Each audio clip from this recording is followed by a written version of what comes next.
Welcome to 5 Minutes in the Word, a daily devotional in the Word of God.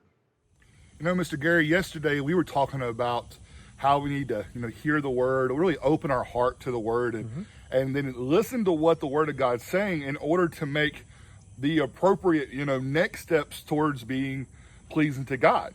And one of the things we talked about in Romans 10:17 was faith, because it was talking about that, that your faith comes by hearing by the word of God. So what is faith?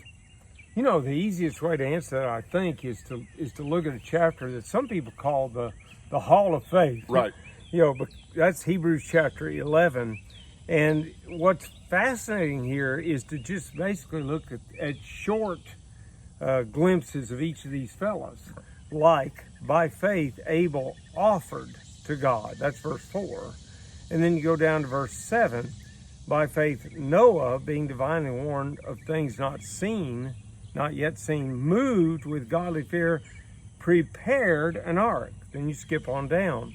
And you got verse 8. By faith, Abraham obeyed, and he went out. In verse 9, he dwelt. Verse 11, Sarah judged him faithful, talking about her view of God.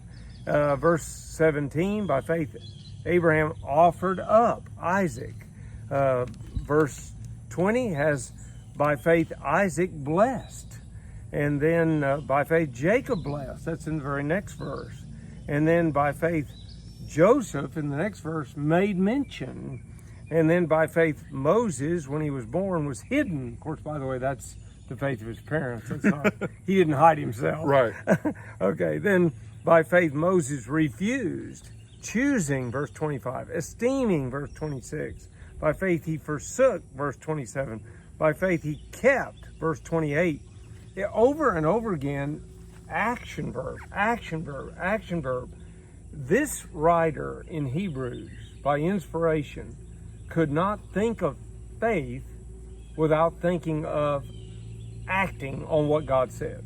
Well, that's really very important for us all to understand, because when you go back to the beginning of Hebrews, let's go back to verse 1 even. It says, now faith is the assurance of things hoped for, the conviction of things not seen. Now, this is reading from the English Standard Version. Other versions, talk about the evidence, talking about, that here is this conviction, here is this evidence, here is this assurance. You really use all the words because they all help drive home the point that faith, it's based upon evidence.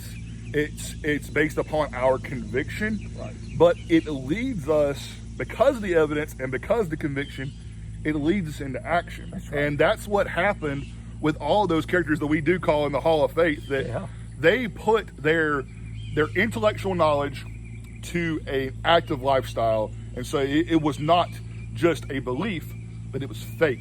It was faith in action, and it showed through their lifestyle. I mean, it even says in verse 2, for by it the people of old received their commendation. By faith we understand that the universe was created by the word of God, so that what is seen was not made out of things that are visible. So it lets us understand the power of God, who God is, and then what we need to do in response to that. Because ultimately, when we look out in the world, the one person, the one being that we're trying to please, that we're trying to make sure that we're living in accordance to the word is God. Yeah. We're trying to please God, and that's what all these people were trying to do. Where it says, verse 4, by faith Abel offered to God. Well, why is he offering up a sacrifice to God? Because he's trying to please God. He's trying to worship God.